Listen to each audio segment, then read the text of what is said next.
I'm Catherine Weddle with HOMTV, and here we're gonna talk a little bit about the deer call that just finished in Meridian Township. So first, can you explain a little bit about what a deer call is for anyone who doesn't know? Yep, absolutely. Way back in 2011, the Parks and Recreation Department of Meridian Township implemented a deer management program in which it had been identified that there was an overpopulation of deer in the township. And so they were looking for ways to mitigate the size of the herds of deer in an effort to try to protect people's property, the landscaping, stuff like that, as well as reduce car accidents. At that point in time, there was a supplemental hunt that was carried out from October to the end of December, in which citizens could apply to the township and either be approved or not to hunt in particular areas that were some as private property and some as township owned property. And that was done for many years. In the end of 2019, the township board had received enough complaints from the community in reference to the ongoing property destruction of landscaping and the increase in number of car deer accidents that they required that the police department and the parks department get together and implement what we call the deer call.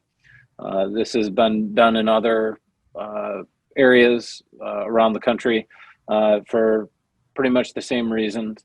The Parks and Recreation Department had brought in biologists from the DNR, members of the USDA Deer Cull team, and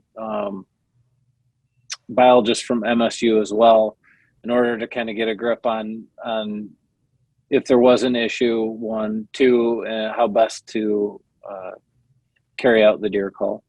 At that point, it was decided that 150 deer would be called, which we did do. And it was also learned through that process that this is something that needs to be a year after year process, just because obviously the deer population will come back if it's not controlled. Oops, I'm sorry, that was my radio. And so this year's was also done, required by the board to do that.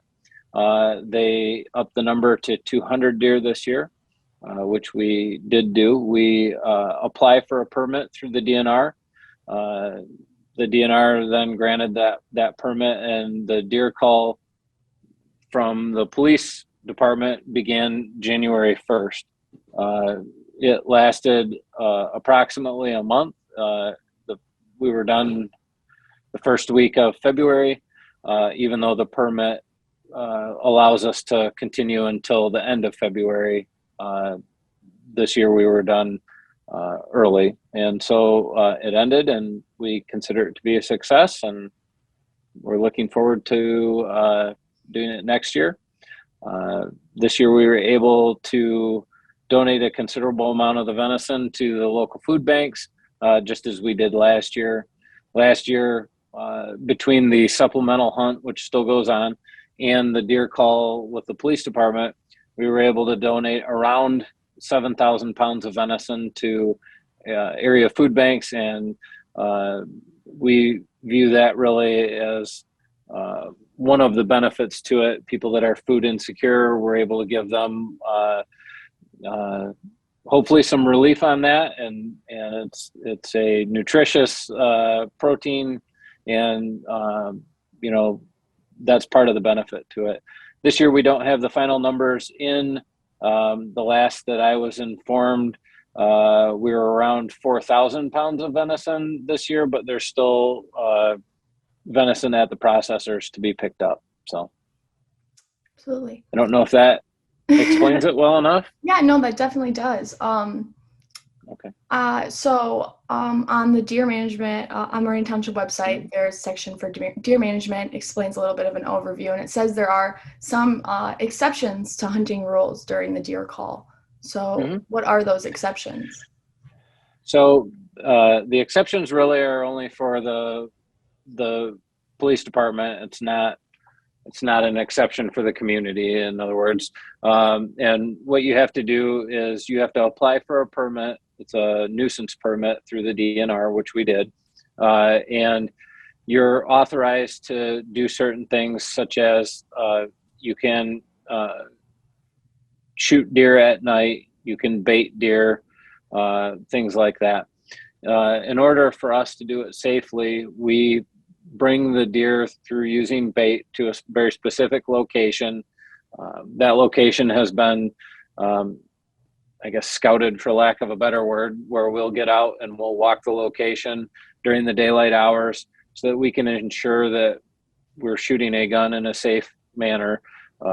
There's backstops, things like that are in play. You want to make sure that you're not doing anything that's unsafe for anybody in the area. We also post signs near any area that we would be doing this that warns people that we're doing it, so that they're not there. And we only do it at night, which lowers the likelihood that anybody would be in the area. We also have equipment. We have night vision equipment that we use during the call. We have a thermal imager that allows us to see heat signatures, so that we can, before we take a shot, we clear the area. We have a spotter and a shooter, and the spotter clears the area and makes sure that there's no heat signatures in the area or on the site that aren't deer, and then they authorize the shot to be taken. So all of those things you would not do in a hunting circumstance. They're really used for the call only.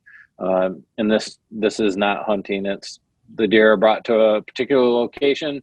They're then euthanized and removed from the location by us. And sometimes there's some confusion about that, about whether this is sporting or anything like that. And it's not meant to be. It's meant to be a population control for the deer herd. And by doing it in a particular way, we can do it safely with as minimal impact on the community around us as possible. Okay, yes. So has the deer herd changed at all over the years? I know you touched on the fact that you think this is going to be a yearly thing, continuing to do this every year. So what have you seen any differences with the deer herds?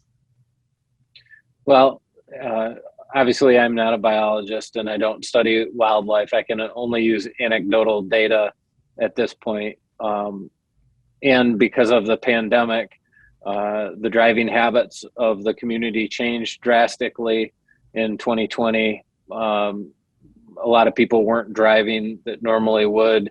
So currently our accident numbers were lower anyway, regardless of that, mainly because of the fact that less people were driving, more people were working remotely, those type of things. So to get any verifiable data that's objective, we'll need to wait a year or two more, I believe, so that we can compare apples to apples and oranges to oranges, so to speak. We do believe that we have done some good anecdotally. As a person that's, drives at night through the township, I can tell you that I believe it has had an impact in some locations. The way we choose our sites for this is we have the ability to map out where each and every car deer accident is within the township over a multi-year period. And then we try to locate a site in that area to affect the herd or the crossing area specifically that's causing these accidents. I believe we've had some success, but once again, it's only anecdotal data. It really isn't anything scientific. But I believe, based on what I've been told by biologists, It's something that needs to be a multi-year program. Otherwise, the deer, when they reproduce, will just repopulate the area. Absolutely. All right. Well, is there anything else you'd like to say? Nope. All right. Well, thank you so much for being here with me. I'm Catherine Weddle with Home TV.